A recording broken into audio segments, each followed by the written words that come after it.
जय श्री कृष्णा। राधे राधे। भगतजनों, आज हम पद्म पुराण में वर्णित वैशाख मास महात्म्य के अध्याय 8 की कथा का रसपान करेंगे। आज की इस कथा में हम तुलसी दल और अश्वत्थ की महिमा तथा वैशाख महात्म्य के संबंध में 3 प्रेतों के उद्धार की कथा, इस कथा का आज हम रसपान करेंगे। तो आइए भगतजनों, सर्वप्रथम भगवान का सुमरन करते हुए सब बोलिए विष्णु भगवान की जय। ओम नमो भगवते वासुदेवाय, ओम माधवाय नमो नमः। आइए अब कथा सुनते हैं। ब्राह्मण ने पूछा, हे धर्मराज, वैशाख मास में प्रातःकाल स्नान करके एकाग्रचित हुआ पुरुष भगवान माधव का पूजन किस प्रकार करें? आप इसकी विधि का वर्णन करें हमसे। तब धर्मराज ने कहा, हे ब्राह्मण, पत्तों की जितनी जातियां हैं उन सब में तुलसी भगवान विष्णु को अधिक प्रिय हैं। पुष्कर आदि जितने भी तीर्थ हैं, गंगा आदि जितनी भी नदियां हैं तथा वासुदेव आदि जो देवता हैं, वे सभी तुलसी दल में निवास करते हैं। अतः तुलसी सर्वदा और सब समय भगवान श्री विष्णु को प्रिय है। कमल और मालती का फूल छोड़कर तुलसी का पत्ता ग्रहण करें और उसके द्वारा भक्तिपूर्वक माधव की पूजा करें। उसके पुण्य फल का पूरा वर्णन करने में तो शेष भी समर्थ नहीं है। जो बिना स्नान किए ही देव कार्य या पितृ कार्य के लिए तुलसी का पत्ता तोड़ता है, उसका सारा कर्म निष्फल हो जाता है तथा वह पंचगव्य पान करने से शुद्ध होता है। जैसे हरड़ बहुत तेरे रोगों को तत्काल हार लेती है, उसी प्रकार तुलसी दरिद्रता और दुख भोग आदि से संबंध रखने वाले अधिक से अधिक पापों को शीघ्र ही दूर कर देती है। तुलसी काले रंग के पत्तों वाली हो या हरे रंग की, उसके द्वारा श्री मधुसूदन की पूजा करने से प्रत्येक मनुष्य, विशेषतः भगवान का भगत, नर से नारायण हो जाता है। जो पूरे वैशाख भर तीनों संध्याओं के समय तुलसी दल से मधुहंता श्रीहरि का पूजन करता है, उसका पुनः इस संसार में जन्म नहीं होता। फूल और पत्तों के न मिलने पर अन्न आदि के द्वारा धान, गेहूं, चावल तथा जौ के द्वारा भी सदा श्रीहरि का पूजन करें।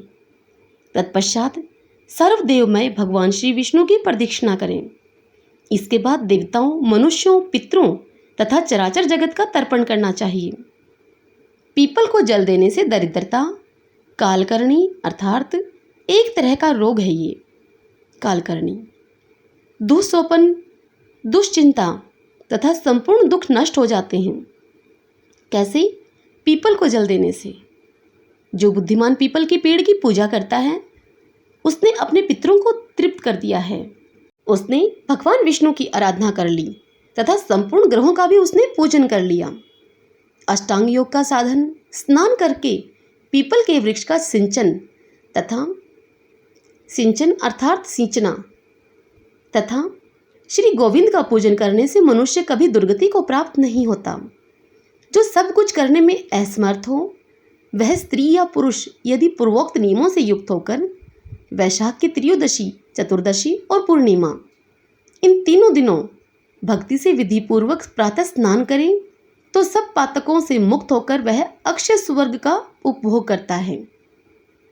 जो वैशाख मास में प्रसन्नता के साथ भक्तिपूर्वक ब्राह्मणों को भोजन कराता है तथा 3 रात तक प्रातःकाल एक बार भी स्नान करके संयम और शौच का पालन करते हुए श्वेत या काले तिलों को मधु में मिलाकर 12 ब्राह्मणों को दान देता है और उन्हीं के द्वारा स्वस्ति वाचन कराता है तथा मुझ पर धर्मराज प्रसन्न हो, इस उद्देश्य से देवताओं और पितरों का वह तर्पण करता है, तो उसके जीवन भर के किए हुए पाप तत्काल नष्ट हो जाते हैं।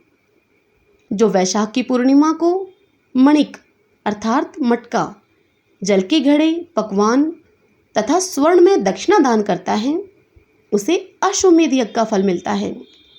इस विषय में एक प्राचीन इतिहास कहा जाता है, जिसमें एक ब्राह्मण का महान वन के भीतर प्रेतों के साथ संवाद हुआ था। मध्य प्रदेश में एक धन शर्मा नामक ब्राह्मण रहता था। उसमें पाप का लेश मात्र भी नहीं था। एक दिन वह कुश आदि के लिए वन में गया। वहां उसने एक अद्भुत बात देखी। उसे 3 महाप्रेत दिखाई दिए, जो बड़े ही दुष्ट और भयंकर थे। धन शर्मा उन्हें देखकर डर गया। उन प्रेतों के केश ऊपर को उठे हुए थे, लाल लाल आंखें, काले काले दांत और सूखा हुआ उनका पेट था। धन शर्मा ने उनसे पूछा, तुम लोग कौन हो? यह नार की अवस्था तुम्हें कैसे प्राप्त हुई? मैं भय से आतुर और दुखी हूँ, दया का पात्र हूँ, मेरी रक्षा करो। मैं भगवान विष्णु का दास हूँ, मेरी रक्षा करने से भगवान तुम लोगों का भी कल्याण करेंगे। भगवान विष्णु ब्राह्मणों के हितैषी हैं, मुझ पर दया करने से वे तुम्हारे ऊपर संतुष्ट होंगे। श्री विष्णु का अलसी के पुष्प के समान श्याम वर्ण है, वे पीतांबरधारी हैं, उनका नाम श्रवण करने मात्र से सब पापों का क्षय हो जाता है। भगवान आदि और अंत से रहित शंख चक्र एवं गदा धारण करने वाले, अविनाशी कमल के समान नेत्रों वाले तथा प्रेतों को मोक्ष प्रदान करने वाले हैं। यमराज कहते हैं कि हे ब्राह्मण, भगवान विष्णु का नाम सुनने मात्र से ही वे पिशाच संतुष्ट हो गए, उनका भाव पवित्र हो गया, वे दया और उदारता के वशीभूत हो गए। ब्राह्मण के कहे हुए वचन से उन्हें बड़ी प्रसन्नता हुई थी। उसके पूछने पर वे प्रेत इस प्रकार बोले। प्रेतों ने कहा, हे विप्र, तुम्हारे दर्शन मात्र से तथा भगवान श्री हरि का नाम सुनने से हम इस समय दूसरे ही भाव को प्राप्त हो गए हैं। हमारा भाव बदल गया, हम दयालु हो गए हैं। वैष्णव पुरुष का समागम निश्चय ही पापों को दूर भगाता, कल्याण से संयोग कराता है और शीघ्र ही यश का विस्तार करता है। अब हम लोगों का परिचय सुनो तुम। यह पहला कृतघ्न नाम का प्रेत है, इस दूसरे का नाम वैधवत है तथा तीसरा मैं हूँ, मेरा नाम अवैशाख है। हम तीनों में सबसे अधिक पापी हूँ। इस प्रथम पापी ने सदा ही कृतघ्नता की है, अतः इसके कर्म के अनुसार ही इसका कृतघ्न नाम पड़ा है। ब्राह्मण, यह पूर्व जन्म में सुदास नाम का द्रोही मनुष्य था, सदा कृतघ्नता किया करता था। उसी पाप से यह इस अवस्था को पहुंचा है। अत्यंत पापी, धृत तथा गुरु और स्वामी का अहित करने वाले मनुष्य के लिए भी पापों से छूटने का उपाय है, परंतु कृतघ्न के लिए कोई प्रायश्चित नहीं है। इस दूसरे पापी ने देवताओं का पूजन किए बिना ही सदा अन्न भोजन किया है। इसने गुरु और ब्राह्मणों को भी कभी दान नहीं दिया है, इसलिए इसका नाम विधैवत हुआ है। यह पूर्व जन्म में हरिवीर नाम से विख्यात राजा था। 10,000 गांवों पर इसका अधिकार था। यह रोष, अहंकार और नास्तिकता के कारण गुरुजनों की आज्ञा का उल्लंघन करने में तत्पर रहता था। प्रतिदिन 5 महायज्ञों का अनुष्ठान किए बिना ही खाता और ब्राह्मणों की निंदा किया करता था। उसी पाप कर्म के कारण यह बड़े बड़े नरकों का कष्ट भोगकर इस समय विधैवत नामक प्रेत हुआ है। अवैशाख नामक तीसरा प्रेत मैं हूँ। मैं पूर्व जन्म में ब्राह्मण था, मध्य प्रदेश में मेरा जन्म हुआ था। मेरा नाम भी गौतम था और गोत्र भी। मैं वासपुर गांव में निवास करता था। मैंने वैशाख मास में भगवान माधव की प्रसन्नता के उद्देश्य से कभी स्नान नहीं किया, दान और हवन भी नहीं किया। विशेषतः वैशाख मास के संबंध रखने वाला कोई कर्म मैंने नहीं किया।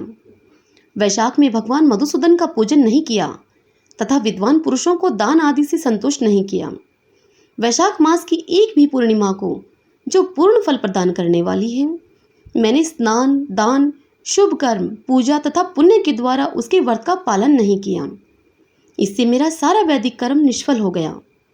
मैं अवैशाख नामक प्रेत होकर सब और विचरता हूँ। अब हम तीनों के प्रेत योनि में पड़ने का जो कारण है वह सब मैंने तुम्हें बता दिया है। अब तुम हम लोगों का पाप से उद्धार करो, क्योंकि तुम विप्र हो। हे ब्राह्मण, पुण्य आत्मा साधु पुरुष तीर्थों से बढ़कर हैं। वे शरण में आए हुए महान पापियों को भी नरक से तार देते हैं। जो मनुष्य सदा गंगा आदि संपूर्ण तीर्थों में स्नान करता है तथा जो केवल साधु पुरुषों का संग करता है, उनमें साधु संग करने वाला पुरुष ही श्रेष्ठ है। अतः तुम अब हमारा उद्धार करो। अथवा जो एक पुत्र है जो धन शर्मा नाम से विख्यात है, हे स्वामिन, तुम उसी के पास जाकर ये सब बातें समझाओ। हमारे लिए इतना परिश्रम करो, जो दूसरों का कार्य उपस्थित होने पर भी उसके लिए उद्योग करता है, उसे उसका पूरा फल मिलता है। वह यज्ञ, दान और शुभ कर्मों से भी अधिक फल का भागी होता है। हरि ओम तत्सत। भगतजनों, पद्म पुराण में वर्णित इस अध्याय की यह कथा यहीं संपूर्ण होती है। इससे आगे की कथा हम कल अगले अध्याय में सुनेंगे। सब बोलिए विष्णु भगवान की जय। ओम नमो भगवते वासुदेवाय। ओम माधवाय नमो नमः। भक्तजनों, यदि आपको मेरे द्वारा सुनाई हुई यह कथा पसंद आई हो तो आप इस वीडियो को लाइक करें, खूब शेयर करें, खूब पुण्य कमाएं। जय श्री कृष्णा, राधे राधे।